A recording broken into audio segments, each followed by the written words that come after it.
Assalamualaikum warahmatullahi wabarakatuh. Salam sejahtera bagi kita semua. Bapak Ibu yang saya hormati, pada kesempatan video kali ini kita akan coba membahas tentang proposal penelitian tindakan kelas ya. Dari materi atau materi diklat ini diharapkan nantinya Bapak Ibu bisa memahami dan bisa mengetahui bagaimana cara untuk menetapkan fokus masalah dalam PTK. Kemudian dari fokus masalah itu Bapak Ibu bisa menentukan alternatif tindakan yang tepat. Kemudian Bapak Ibu juga paham agar nantinya bisa menyusun proposal PTK, tentunya Bapak Ibu perlu paham tentang komponen dan sistematika PTK.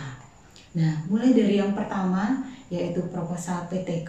Apa sih sebenarnya yang mesti tertuang atau apa yang dimaksudkan dengan proposal PTK di sini? Proposal PTK itu adalah menjadi rencana tertulis Bapak Ibu tentang PTK atau penelitian tindakan kelas yang akan Bapak Ibu lakukan secara keseluruhan tentang semua prosedur dan komponen-komponen yang mesti nantinya dijabarkan, diuraikan sebagai rancangan penelitian Bapak Ibu. Nah, dari proposal PTK tentunya ada tahap kegiatan sebelumnya yang perlu Bapak Ibu lakukan, yaitu menetapkan fokus masalah dan alternatif tindakan yang tepat atau sesuai dengan fokus masalah tersebut. Dalam menetapkan fokus masalah di sini, Bapak Ibu perlu awali dengan kegiatan refleksi, kemudian Bapak Ibu mengidentifikasi masalah yang muncul, kemudian menetapkan masalah esensialnya, kemudian menampilkan alasan dan data pendukungnya.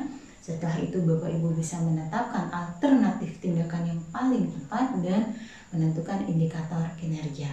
Mulai dari refleksi awal, di sini Bapak Ibu mencoba mengidentifikasi masalah-masalah dari proses pembelajaran yang sudah Bapak Ibu lakukan.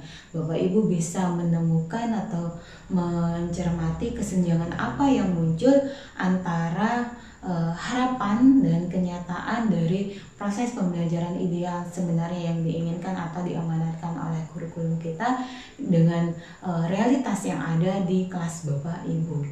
Dari refleksi awal ini sebenarnya masalah seperti apa sih yang kira-kira bisa kita munculkan dalam sebuah PTK? Di antaranya adalah bisa Bapak Ibu lihat dalam tampilan berikut ya. Mungkin contohnya adalah anak-anak terlihat asik mengobrol sendiri saat pembelajaran, dan tidak memperhatikan guru, kemudian kurang berani mereka untuk bertanya, berpendapat, atau mengemukakan ide pikirannya. Kemudian jika diarahkan dalam kegiatan diskusi kelompok, mereka kurang aktif, ya, kurang keterlibatannya, kemudian kurang bisa ataukah kurang berani untuk menampilkan hasil kerja atau hasil diskusinya. Kemudian nilai rata-ratanya juga nanti pada saat Bapak Ibu memberikan evaluasi itu ternyata masih rendah atau di bawah rata-rata yang diinginkan atau ditentukan. Kemudian kalau kita mau juga mengoreksi diri kita sendiri, ternyata selama ini kita sebagai guru itu masih kurang menerapkan model-model pembelajaran aktif ya. Kemudian bisa juga kalau dilihat dari ketersediaan alat peraga atau media, ternyata memang masih kurang. Bagaimana kita mensiasatinya dari proses pembelajaran melalui PTK itu kira-kira kurang lebih masalah-masalah yang bisa dimunculkan dalam PTK. Nah, dari sekian masalah yang muncul ini, kemudian Bapak Ibu coba tentukan satu masalah yang paling urgent, yang paling prioritas untuk segera diselesaikan.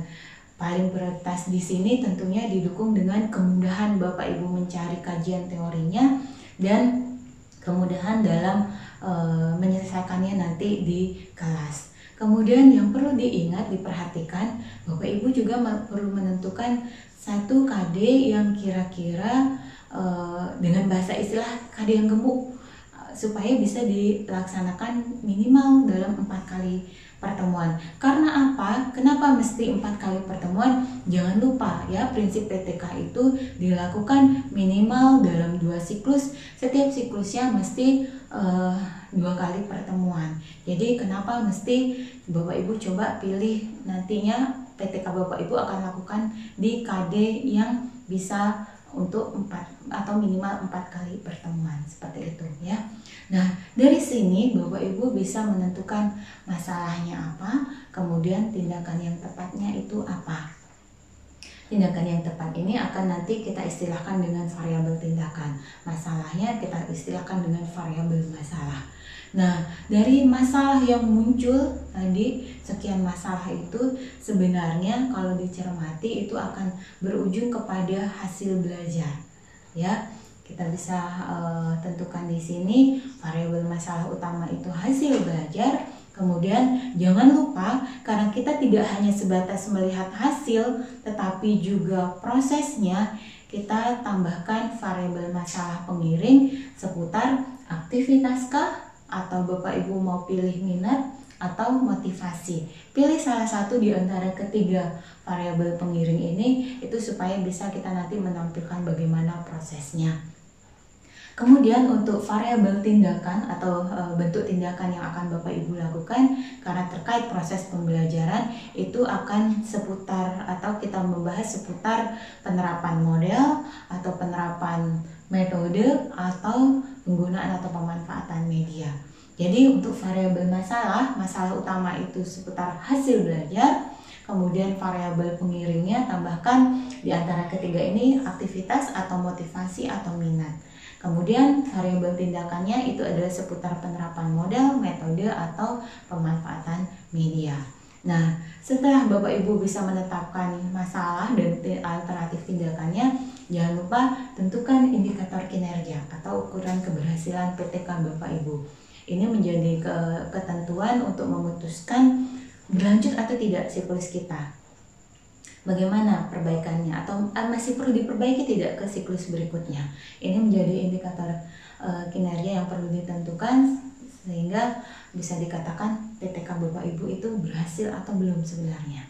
Ini ukurannya perlu Bapak Ibu tentukan. Setelah ini ditentukan, barulah kita membahas pada proposal PTK.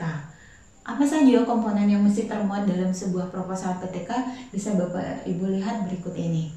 Ya, mulai dari judul, kemudian pendahuluan, ya, kemudian kajian atau tinjauan pustaka, metode penelitian, kemudian lampiran-lampiran pendukung, jangan lupa daftar pustaka. Kita akan bahas mulai dari yang pertama itu tentang judul. Apa sih yang mesti termuat dalam judul? Judul itu mesti menggambarkan apa ya, apa masalahnya dalam PTK Bapak Ibu, kemudian bagaimana menyelesaikan masalah itu akan menggambarkan variabel tindakan Bapak Ibu, kemudian siapa yang dikenai tindakan atau menjadi subjek yang dikenai tindakan dalam penelitian tindakan ini ya. Jadi judul mesti menggambarkan apa, bagaimana, dan siapa. Kemudian rumusan judul dapat dituliskan di alternatif penulisan judul seperti ini. Silakan dipilih penerapan X untuk meningkatkan Y. Ya, X kita simbolkan sebagai variabel tindakan dan Y sebagai variabel masalah. Penerapan X untuk meningkatkan Y atau upaya peningkatan Y melalui X dan seterusnya. Silakan pilih salah satu pola untuk menuliskan rumusan judul. Yang berikutnya adalah Bapak Ibu mulai masuk ke pendahuluan. Apa yang mesti terurai di pendahuluan? Yang pertama adalah latar belakang. Bapak Ibu mesti mengungkapkan tentang kesenjangan yang terjadi antara kenyataan dan harapan. Silakan munculkan ya sesuai dengan kondisi real atau realitas yang ada di kelas Bapak Ibu. Coba bandingkan dengan harapan yang sebenarnya diamanatkan dalam kurikulum atau pembelajaran ideal itu sebenarnya seperti apa. Kemudian bagaimana realitasnya yang ada di kelas saya. Silakan itu diuraikan dalam latar belakang. Bapak Ibu tampilkan alasan kemudian atau penyebabnya, kemudian Bapak Ibu menampilkan atau bisa memilih salah satu tindakan sebagai solusinya nanti yang akan Bapak Ibu lakukan dalam PTK Bapak Ibu. Tampilkan data-data pendukung dari kondisi realitas yang ada di kelas Bapak Ibu tersebut sehingga nantinya Bapak Ibu bisa kemudian merumuskan satu judul yang akan diangkat dalam PTK Bapak Ibu.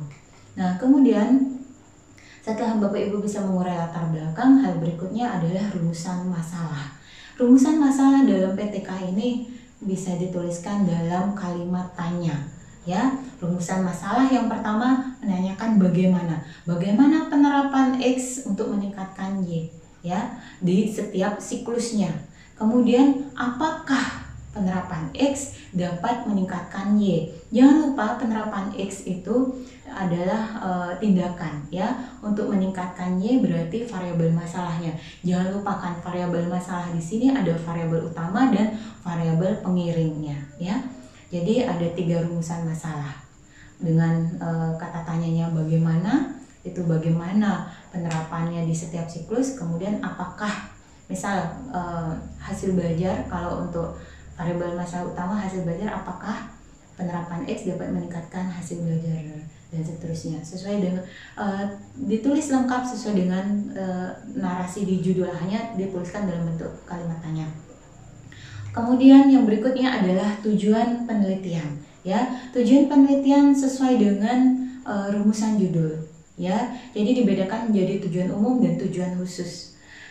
Untuk pertanyaan rumusan masalah pertama itu akan dijawab di tujuan umum penelitian. Tujuan umum penelitian untuk menggambarkan ya penerapan X untuk meningkatkan Y, atau menggambarkan penerapan X untuk meningkatkan Y di setiap siklusnya. Kemudian pertanyaan-pertanyaan apakah penerapan X dapat meningkatkan itu menjadi tujuan penelitian khusus, yaitu untuk meningkatkan Y melalui X ya. Tuliskan dalam 2 tujuan khusus karena memang ada 2 variabel masalah, variabel utama dan variabel pengiring ya. Hal berikutnya adalah yang perlu diuraikan adalah manfaat penelitian. Manfaat teoritis itu secara keilmuannya, dan manfaat praktis yang bisa dirasakan langsung oleh guru kemudian oleh peserta didik, dan dirasakan oleh sekolah atau madrasah. Silakan Bapak Ibu narasikan. Kemudian setelah pendahuluan, hal berikutnya yang perlu dijabarkan itu dalam proposal PTK Bapak Ibu adalah kajian atau tinjauan pustaka. Apa saja yang mesti dicantumkan dalam kajian atau tinjauan pustaka? Itu adalah kajian-kajian teori dari variabel masalah dan variabel tindakan, kemudian penelitian lain yang relevan untuk menguatkan teori yang sudah Bapak Ibu ungkap, kemudian kerangka berpikir ya, dan hipotesis tindakan. Nah, untuk menjabarkan teori-teori dari variabel tindakan dan variabel masalah, silakan Bapak Ibu jabarkan runutannya sesuai dengan rumusan judul. Kalau memang di judul itu muncul yang pertama kali adalah variabel tindakan, berarti teori yang pertama Bapak Ibu uraikan adalah teori tentang variabel tindakan. Kalau yang muncul itu yang pertama di rumusan judul adalah variabel masalah, tolong jabarkan yang pertama adalah kajian teori tentang variabel masalah, dan usahakan ini mencari dari referensi-referensi terbaru. Jangan lupa penelitian lain yang relevan ini untuk menguatkan teori-teori oleh pakar, tetapi juga ternyata sudah dipraktekkan atau sudah dibuktikan oleh penelitian-penelitian terdahulu. Silakan tampilkan dalam penelitian lain yang relevan. Kemudian hal berikutnya adalah kerangka berpikir. Apa sih sebenarnya yang mesti uraikan dalam kerangka berpikir? Paling tidak sebenarnya kerangka berpikir ini adalah memberikan gambaran tentang koherensi atau pertautan antara variabel dalam penelitian Bapak Ibu dikaji secara teori dan penelitiannya terdahulu, sehingga bisa mendudukan posisi bahwa penelitian Bapak Ibu atau PTK Bapak Ibu variabel masalahnya ini, variabel tindakannya ini, harapannya nanti itu dengan kondisi awal seperti ini, dan harapannya di akhir siklus atau di akhir penelitian seperti ini ya. Nah, itu bisa Bapak Ibu tuliskan dalam bentuk narasi atau mau ditampilkan dalam bentuk bagan, silakan untuk kerangka berpikir. Hal berikutnya adalah hipotesis tindakan. Hipotesis tindakan di sini adalah jawaban sementara dari rumusan masalah. Ini berdasarkan kajian teoretik maupun penelitian terdahulu ya Bapak Ibu. Jadi hipotesis tindakan sesuai dengan rumusan judul. Kalau rumusan judul ada 3, berarti hipotesis tindakannya juga ada 3. Intinya di sana adalah kalau di rumusan masalah masih dipertanyakan apakah dapat meningkatkan, jadi di hipotesis tindakan akan dinarasikan atau dideskripsikan bahwa memang dapat meningkatkan ya. Oke, bagian berikutnya yang perlu Bapak Ibu uraikan adalah metode penelitian ya. Bagaimana prosedur atau alur yang akan Bapak Ibu lakukan dalam menyelesaikan penelitian Bapak Ibu, ini disajikan di metode penelitian. Tolong dibedakan metode penelitian di sini untuk metode penelitian pada saat penulisan proposal dengan pada saat penulisan laporan penelitian ya. Untuk di proposal itu adalah tentang rencana tindakan Bapak Ibu atau rencana yang akan dilaksanakan dalam penelitian Bapak Ibu. Sedangkan nanti jika Bapak Ibu menuliskan bab 3 sebagai bab 3 itu adalah apa yang sudah dilakukan atau apa yang memang sudah diterapkan di rancangan Bapak Ibu. Nah, apa saja yang mesti diuraikan dalam metode penelitian? Yang pertama adalah setting penelitian. Setting penelitian itu menjelaskan tentang waktu, kapan dilaksanakan penelitian Bapak Ibu, kemudian tempatnya itu di sekolah atau madrasah mana, alamatnya mana, tuliskan secara lengkap. Kemudian subjek tindakannya, siapa yang dikenai, tentunya peserta didik Bapak Ibu. Peserta didik kelas berapa, ya, banyak siswanya berapa, laki-laki berapa, perempuannya berapa. Silakan dicantumkan secara lengkap di setting penelitian. Yang berikutnya yang mesti diuraikan adalah prosedur penelitian. Nah, prosedur penelitian sebagaimana yang sudah Bapak Ibu ketahui, prosedur penelitian di PTK itu adalah melibatkan kegiatan daur siklus. Siklus itu terdiri dari 4 kegiatan, mulai dari perencanaan tindakan, pelaksanaan tindakan, kemudian saat pelaksanaan tindakan itu dilakukan pengamatan atau observasi yang dibantu oleh teman kolaborator, dan kemudian barulah direfleksikan bersama antara guru peneliti dengan kolaborator. Silakan diuraikan apa saja kegiatan di perencanaan tindakan, kemudian di pelaksanaan tindakan, di pengamatan dan refleksi ya. Ini sudah kita bahas di materi konsep ya, tinggal nanti Bapak Ibu uraikan secara rinci dan jelas di dalam proposal Bapak Ibu. Hal berikutnya yaitu untuk metode penelitian adalah teknik dan alat pengumpulan data. Ya, kalau kita berbicara teknik itu nanti akan menunjuk pada alat tertentu juga sesuai dengan teknik yang dimaksud.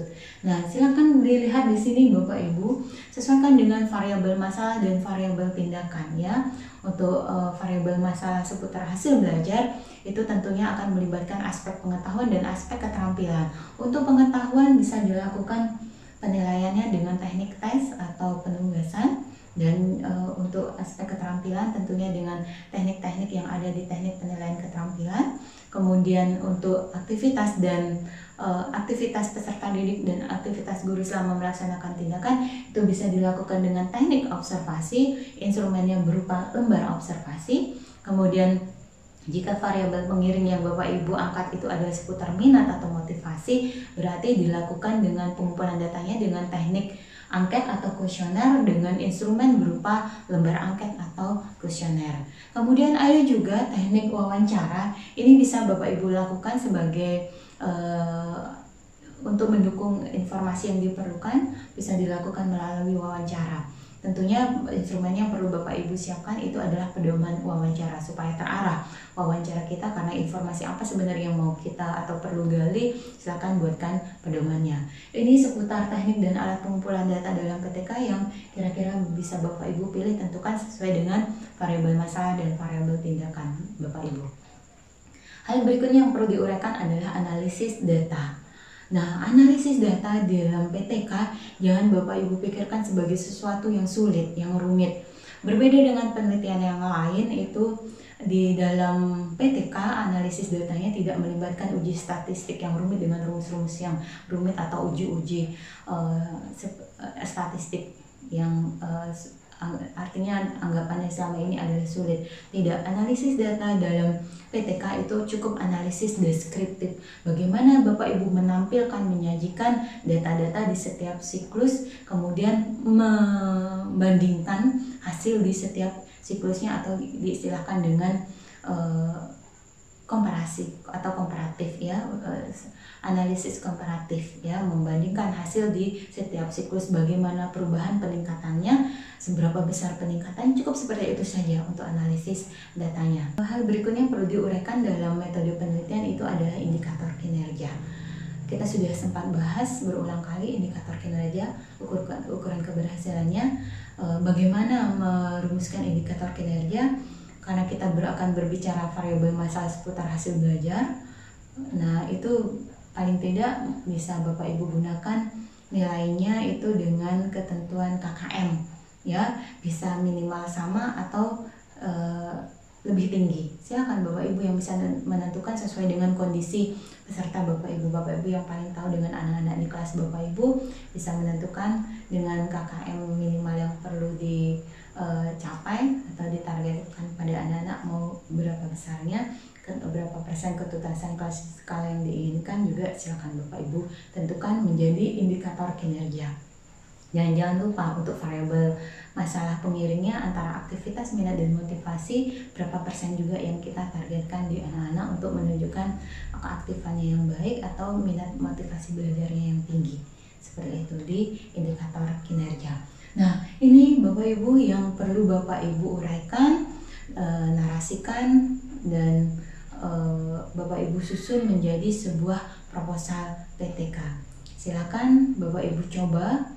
Dengan ketentuan di awal Bapak Ibu sudah menetapkan masalah yang akan diselesaikan dan alternatif tindakan yang tepat, uraikan, kemudian rencana penelitiannya melalui sebuah proposal PTK. Demikian, mudah-mudahan bisa memberi gambaran dan bisa memberikan motivasi Bapak Ibu sebenarnya untuk menyusun sebuah proposal tidak rumit, ataukah PTK ini sebenarnya tidak rumit. Polanya sudah sangat jelas dan alurnya sudah sangat sederhana dan sangat-sangat mungkin untuk Bapak Ibu coba lakukan. Silakan, mari kita berlatih untuk menyusun proposal. Saya akhiri penjelasan saya. Terima kasih. Assalamualaikum warahmatullahi wabarakatuh. Salam sejahtera bagi kita semua.